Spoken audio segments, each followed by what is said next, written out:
married here in South Africa? Yeah. Married to One black lady. one black lady? Yeah. What's her name? Huh? What's her name? Tabisa? Yeah. Oh, so you're in love with her? Do you stay together? What's going on? Sometimes I stay all together because she's working other side. Okay. I'm working is here. Who is this one? Tabisa. This is your wife? Yeah. This is your husband? Oh, Tabisa. So you two are in love? Yeah. Okay, hug your husband. Tabisa, hug your husband. You don't want to hug your husband? Please tell him why we are here. Tell your husband why we are here. Yeah, no problem. Mtshele sisuzwayisi la ungasabi. Ngixolele. What happened? Ngixolele ungasabi. Ungoyiki. Oh, okay. What happened, man? She wants to tell you something. No, I came here with this divorce because you don't do nothing for me. Me? Yes. Yeah. I'm tired with this thing now. Are you hearing her? Yeah, I'm hearing, but I didn't give the any problem. She says she wants a divorce. Tell him why you want a divorce. Why? Tell me, man. No, you know, I'm South African. Eh? Yeah. I don't get grant. I don't have nothing. I'm suffering there in Squatter camp, but I'm married. I You're can't staying do at a all my squatter things. camp? Yes. Mr. Ali, where do you stay? Huh? Where do you stay? I'm staying here for the. Yeah, Where do you there's stay? BP garage there for the one townhouse. So you stay in a townhouse, but your wife is staying in a squatter camp. Because I am staying with my brothers and my brother's sons. No. But this is your wife. Now your wife is here. She stays in a squatter camp. You stay in a townhouse. You're not maintaining her. Do you think that is fair? So now I'm starting to think that this marriage was not because you love each other. Maybe it was a deal. It never rains for South Africans, but it pours. Anyways, hello everyone. Welcome to GNU According to CD. That is Government of National Unity. And I hope it is going to rescue us from these ills in our society coming from outside of South Africa. Seriously speaking, I had no idea something like this was happening in South Africa. But then again, it's not surprising with the type of women that we also have in South Africa. And yes, not all women.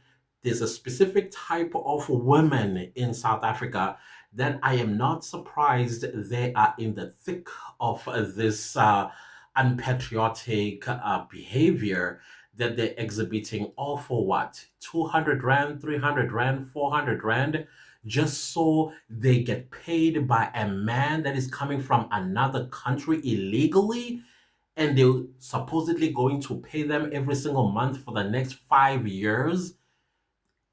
Wait, marry me and stay married with me for the next 5 years, but every single month for the next 5 years, I'm going to pay you either 150 Rand a month, 200 Rand a month, or 500 Rand a month.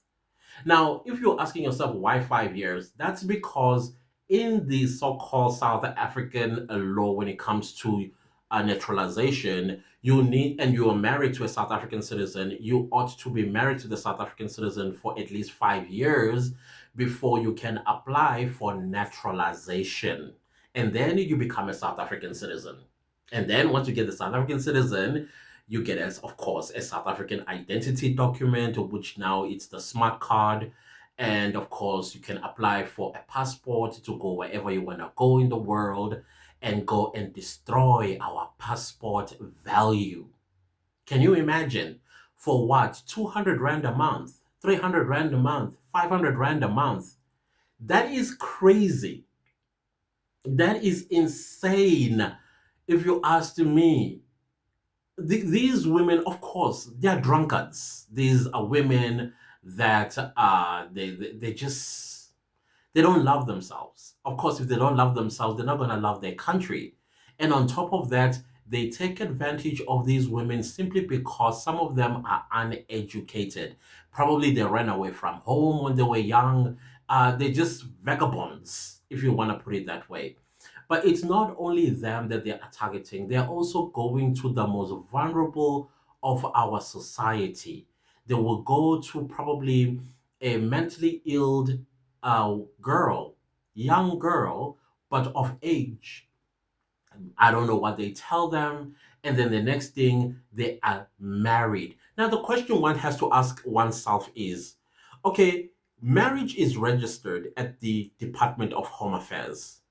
Now, this individual that's coming either from Nigeria, coming from Congo, coming from Zimbabwe, coming from wherever they are coming from, Pakistan, Bangladesh, you name these places, wherever they are coming from, whether from Europe even, or US, or wherever.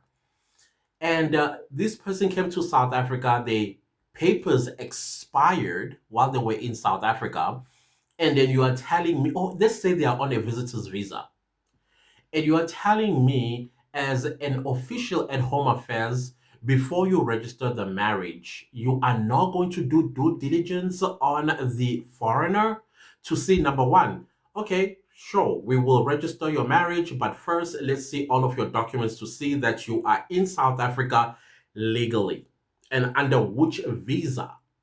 Because surely a visa should be able to stipulate whether on a visitor's visa you can get married to a South African citizen. And the question that I'm always asking myself, why is it always men coming to marry here and then take South African citizenship? Why don't they marry their South African sweetheart and then, because you are a man, take her to your country and make her your countrywoman? How does that work? How does that work? And the national security issue here is some of these men that they are marrying, these women, are Islamic fundamentalists from Somalia and other Islamic states in Africa. And then you ask yourself, why are we surprised when we see paramilitary camps in our country? And why are we surprised when we hear reports that funders of ISIS, they are in South Africa? And in the world, it does not read as these people from where they are funding terrorist activities here and there. They say South Africans, because when they trace where the money comes from, hence South Africa is in the gray lists when it comes to money laundering, money racketeering, you name all of these things. Because hey, ask yourself this one question. A Somali store owner in South Africa does not have a bank account. And secondly, does not have a tax clearance or something that has to do with taxation. Where do they pay the taxes from to? And secondly, the money that they make from these stores today, now some of these stores have turned almost into like a mini warehouse where people come and order in bulks to sell at their tuck shops or streets or whatever the case might be. But where are they banking that money? And secondly, how are they paying into SARS, the South African Revenue Services? So clearly that the money that they are making somewhere, somehow, and I'm asking myself this question, where is this corridor that allows 95 Ethiopians to be brought into South Africa, of course, human trafficking? Where is this corridor that allow Pastor Bushiri to escape the law in South Africa? Where is this corridor that allowed the Guptas to escape the law in South Africa? Where is the corridor that allowed Thabo Bester and Dr. Nandipho Kutumana to escape to Tanzania? Where is that corridor? Because definitely there's a corridor that some of these crooked people know about. Where and who is responsible for that corridor? Because I am telling you right now, Home Affairs is the biggest traitor of the people of South Africa. You cannot tell me that you are going to register a marriage and you do not do your due diligence on the husband or the so-called husband, Makoti. Or maybe, of course, you know that you have to do due diligence on him, but because he pays you, and then you overlook that, register the marriage, and then indeed he waits for 5 years. And after 5 years, he comes right back to you and say, well, I have completed my sentence. Now can I get my South African, residency, like permanent residence, become a South African citizen. And this is where it ticks me off the most. These people are using South Africa as a, what do you call this, a springboard, because the destiny is no longer South Africa. South Africans, as you can tell, we are up in arms. We are tired. We don't care no more whether you call us xenophobic, you call us phallastic, whatever those words that they use on us, Afrophobia, hey, hey, all that nonsense that we don't care about no more. They springboard to Europe. Why do they do that? Because they know their passports have no value in any international airport they land in but the South African passport. Sooner or later, fellow South Africans, when you're going to try and go, let's say, the US or Canada, or, well, let's not say Ireland, because we're already blacklisted there. That is why Ireland decided that we're going to slap South Africa with visa entry now, no longer visa free entry into Ireland. It started off when the 1st of July, no, the 10th of July, 2024, just a few weeks ago.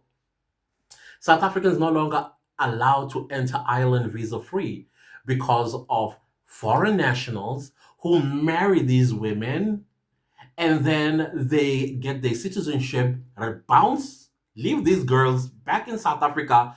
And now, when I'm watching this show, the clips of the show, they are angry because they no longer get the 200 rand, the 300 rand their so-called husband is no longer paying. Some of them, they can't even find the husband no more. Of course, you're not going to find the husband no more because guess where he is?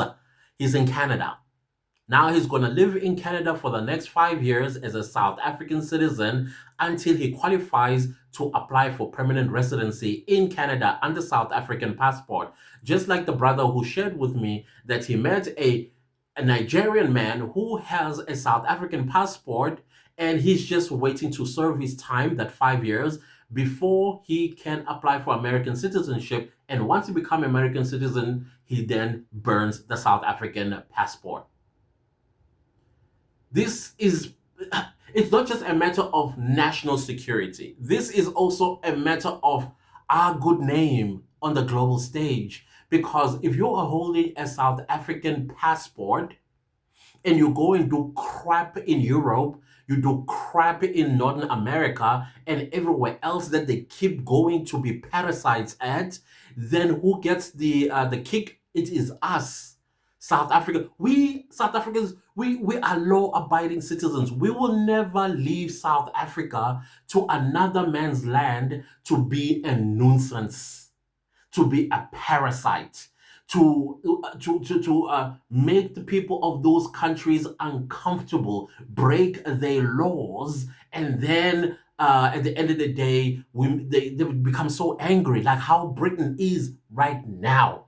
How many black people in Britain that have South African identities doing crap in England, and England is now, no, we're no longer going to accept South Africans.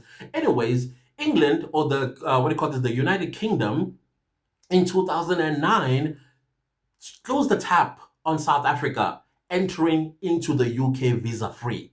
Guess why? Because our passport, yes, was hijacked by foreign nationals with bad intentions to enter the UK. They were committing crimes, they were doing ills, unspeakable ills to the people of the UK. And guess what they were doing that under? South African passport.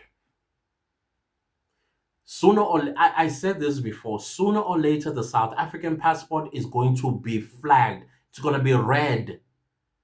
Imagine every time you disembark an aeroplane, you go through customs, and then you are pulled aside because you are a South African passport holder.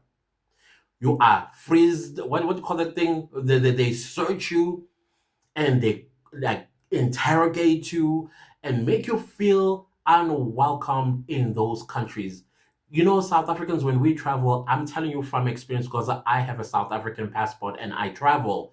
and the welcome that South Africans get everywhere, it's incredible.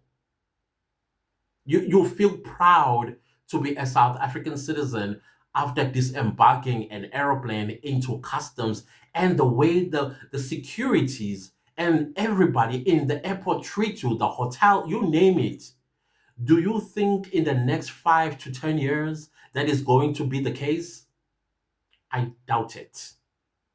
I doubt it.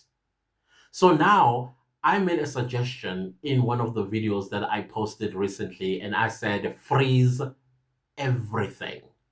Sift out these evil men or evil women and or evil women coming from foreign countries, coming to devalue our passports or passport. I'm saying passports because we have, I think, three different passports, including diplomatic passport. They are coming to devalue because some of these, I'm not going to say even some, most of these foreigners are uncultured. Uncultured. They have no respect for somebody else's land. They have no respect for anybody. How do you leave your country knowing very well that you are uncultured and you come to somebody else's land with your unculture, and then you do uncultural things and you think those people are not going to say anything? With South Africans, you call us xenophobic when we are pointing out those things? No. No more with us. No more. I'm looking at the footages that are happening in England right now. It's almost looking like a civil war. It's almost at that level. Why? All along, they've been quiet, just like South Africans have been. Quiet, saying nothing. Every time they say something, they're accused of racism. How do you accuse people in their own country? What made you leave your country for you to experience racism in somebody else's land? For all that they were asked was, can you go where you come from? You are making me uncomfortable with your uncultured or uncultured nature. And South Africans are saying the same thing. And South Africans are saying it in the most polite way. Guys, please, can you stop feeding drugs to our children? Can you stop kidnapping our children and turn them into prostitutes? Can you stop committing crimes? Can you stop killing South Africans? Can you stop breaking into our homes? Can you stop? No, you are xenophobic. What's biting you in your country? What's making it so difficult for you to stay and fight for your country? Why are you leaving to be a nuisance? A parasite. Uncultured one, for that matter. You guys are disgusting, honestly speaking. And for the sisters here in South Africa, because you took the decision to sell your country for 150 Rand to 500 Rand a month. What can you even buy with that amount of money? Oh, yeah, by the way, I'm asking a dumb question. It goes into alcohol. It goes, and they know these men that, this one is easy target. She likes alcohol. I'm just going to feed her habit. All I have to do is make sure that I do this for the next 5 years. Now, some of these women, I think somehow it snapped in their heads that, oh, whoa, wait. But in most cases, not because they came to a realization. It's because the money tap closed. The so-called husband no longer sends the money. And now they go to this show, Fake Marriage, which is a very interesting show, by the way, by Moja Love. I'm going to leave the link of the YouTube videos in the description box if you want to check them out. See what these women are doing to our country, to their countrymen and women. Unpatriotic behavior. And how is this not illegal? I mean, I know it's not illegal because it's fraud that they are committing. The man is paying you so that 5 years down the line, he becomes a South African citizen, and yet he is illegal in South Africa. That is a crime that they are committing. Freeze everything from Home Affairs since 2001 to date. Sift out all this evil and then leave out South African citizens. They must show us where they come from in our communities. They must say where they come from in our communities, and our communities must say, yes, we know this child. This is our child. Grew up in our presence. Went to that school there. Their grandmother is buried in that grave right there. Freeze Mr. Schreiber. Freeze the identity documents that have been obtained and issued from 2001 to date. You can even go as far in as the 90s if you have to, so that we can protect our image. It's getting destroyed. They are taking us straight to the drain, flushing us with crap. These people have absolute no mercy when it comes to us South Africans. No mercy. They are evil. They are pure evil. You leave your land for what reason? So why can't you change your leaders if this is what they are putting you all through? Why do you keep voting them into power? You're afraid of one person, one family. One family, you are cowards. And this whole thing that, oh, we helped you during the days of apartheid, prove it. Prove it. And also, prove it that when you did help us, did we ever come and destroy your country? Now, the cross that you want us to bear, we must appreciate that you helped us during the days of apartheid. That's why you are fucking up our country. No, screw you. And nobody asked you to help. Nobody. And we are fed up. Can you guys please stop this? Stop it. Just stop it. Anyways, guys, please don't leave this video without liking, subscribing, sharing, and commenting. I will see you next time in the new video. Goodbye.